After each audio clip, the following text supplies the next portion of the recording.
Welcome to another episode of Market Brief After Hours. We have a packed show for you as we dissect a record-breaking day on Wall Street, a dramatic slide in energy and precious metals, and some eye-popping moves in individual stocks. Let's start with our key takeaways. What were the defining themes of today's trading? I'd highlight four main events that really drove market sentiment today. First, we saw the Dow Jones Industrial Average climb to another fresh record high, supported largely by a sharp pullback in global oil prices. Second, the massive rally in semiconductor stocks that we've been watching closely started to lose its steam, which acted as a drag on both the S&P 500 and the Nasdaq. Third, geopolitical developments took center stage, as diplomatic statements regarding potential peace talks with Iran sent oil prices tumbling by more than 5%, providing a relief wave to bond markets where Treasury yields ticked lower.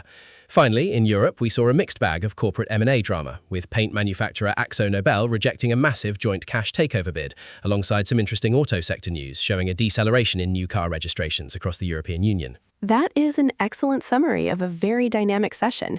It seems like geopolitics, energy, and tech valuations are all intersecting right now. Let's dive deeper into the U.S. equity markets first.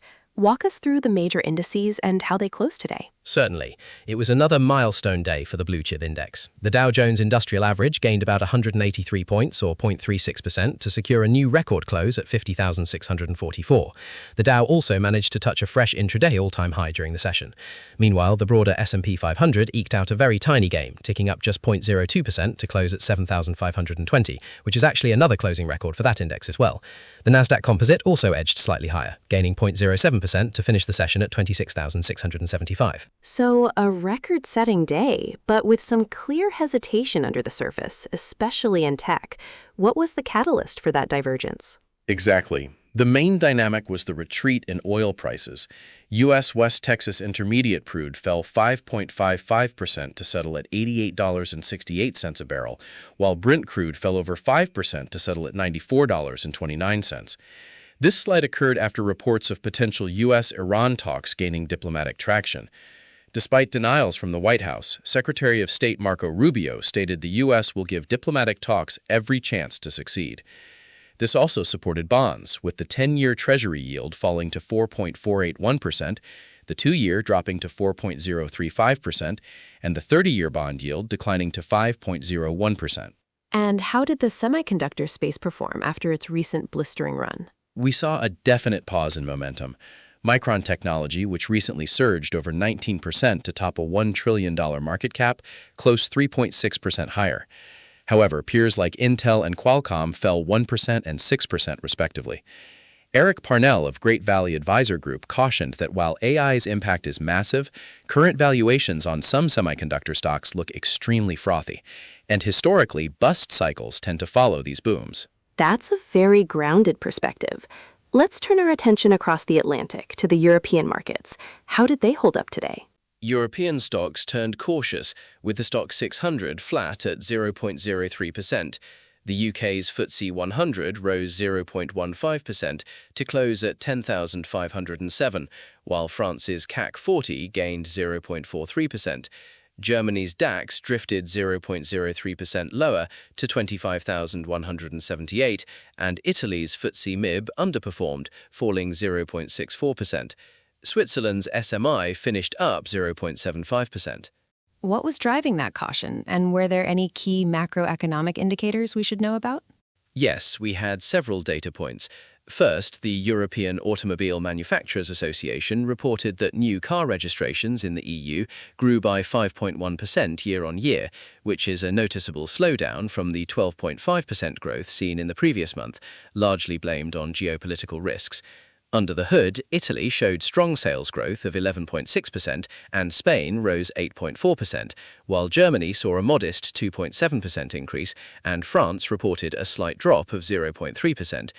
Interestingly, hybrid electric vehicles remain the preferred choice, holding 38.2% of the market, while the combined share of petrol and diesel cars shrank to 30.2%. Despite the slower overall growth, the European auto sector closed 2.6% higher today, with Renault jumping 4.1% and Stellantis rising 3.8%. And what about industrial activity and employment in Europe? Italy's industrial turnover was a bright spot, surging 2.0% month-on-month, which is the best performance in 6 months. This was driven by a sharp rebound in domestic sales. On a year-over-year basis, Italian industrial turnover jumped 4.4%. On the flip side, Finland's labour market showed signs of stress, with its unemployment rate climbing to 11.6%, up from 10% a year ago, reaching its highest level since mid-2015.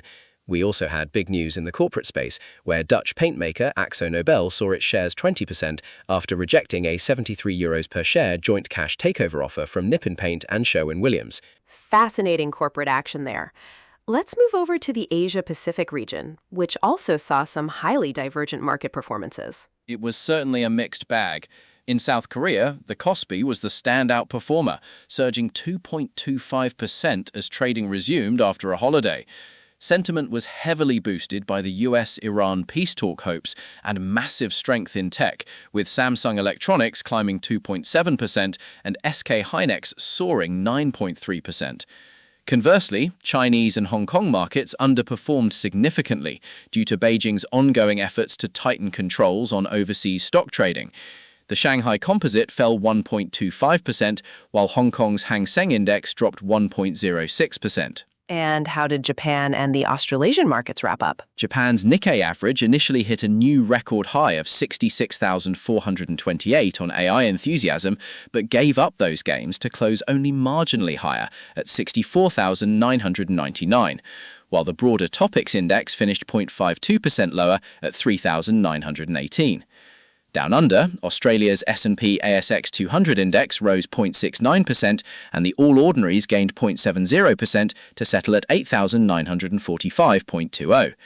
This positive move followed inflation data showing a slowdown to 4.2% in the annual consumer price index, which was better than the expected 4.4%, though still above the central bank's target range.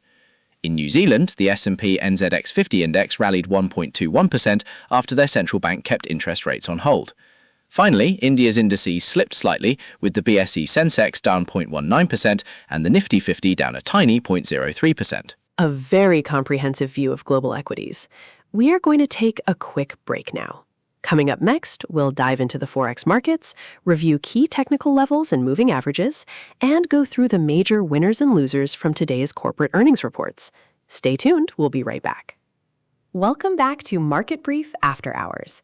Let's shift our focus to the currency and commodity markets, starting with some critical technical setups and moving averages. Expert, what are you seeing on the charts? And what about the British pound against the dollar? GBP USD closed at 1.3430, down 0.13%.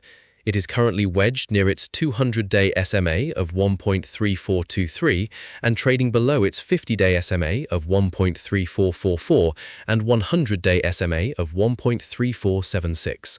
The near-term technical setup is deteriorating, and a decisive break below the daily low of 1.3416 could trigger deeper losses. And what about the euro against the pound? Euro GBP edged higher, closing up 0.11% at 0.8657.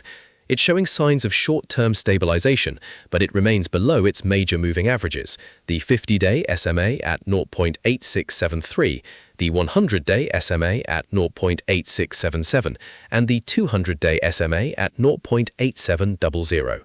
If it can close above 0.8673, we might see a structural improvement. Let's check in on the dollar against the yen and the Canadian dollar. Both showed strong bullish momentum. USD JPY closed up 0.16% at 159.53, trading confidently above its 50-day SMA at 158.74, its 100-day SMA at 157.61, and its 200-day SMA at 154.92. It is rapidly approaching the psychological 160.00 threshold. Meanwhile, USD CAD rose 0.15% to close at 1.3833. It successfully reclaimed its 200-day SMA at 1.3811 and is trading well above its 50-day SMA at 1.3751 and 100-day SMA at 1.3721, signaling a strong recovery phase. Moving on to precious metals, it was a very tough day for both gold and silver. Walk us through those declines. Gold suffered intense selling pressure, plunging 1.26% to close at $4,450. It has dropped significantly below its 50-day SMA of $4,645 and its 100-day SMA of $4,792, and is now rapidly approaching its 200-day SMA at $4,363. The technical structure has turned highly negative. Silver fared even worse, tumbling 3.08% to close at $74.54. It decisively breached its 50-day SMA at $75.77, though it still remains well above its long-term 200-day SMA of $65.60. To wrap things up, let's look at some of the massive individual stock movers of the day. There were some incredibly dramatic moves, particularly in the tech and software sectors.